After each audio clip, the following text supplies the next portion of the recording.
everyone, welcome back to class. I'm here again for English literature, and we're talking about story and narration this week.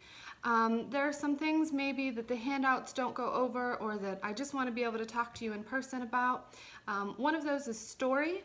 And this might be familiar to you, it might be something you've heard before, but when we talk about the story in one of these short stories that we're looking at, you want to think about sort of the chronological path that the story follows. You can also think about this as a sort of arc. And like I said, maybe this is something you've heard before, but usually when we read a story, we talk about the beginning of the story or the exposition. From there, we talk about the conflict or the rising action.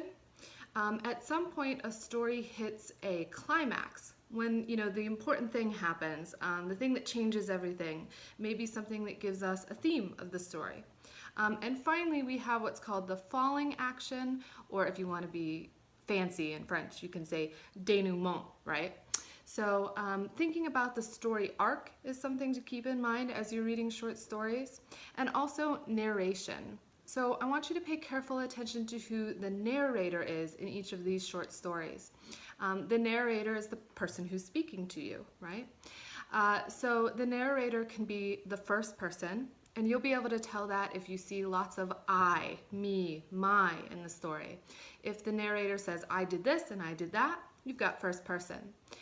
If it's second person, you'll see the word you, which is a lot less common. So that's when we feel like the narrator's speaking right to us.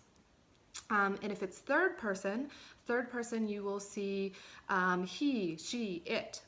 Also, narrators can be limited, meaning they only give us some of the information, or they can be omniscient. And omniscient narrators are usually third-person narrators who can tell us everything, the character's thoughts and the character's actions.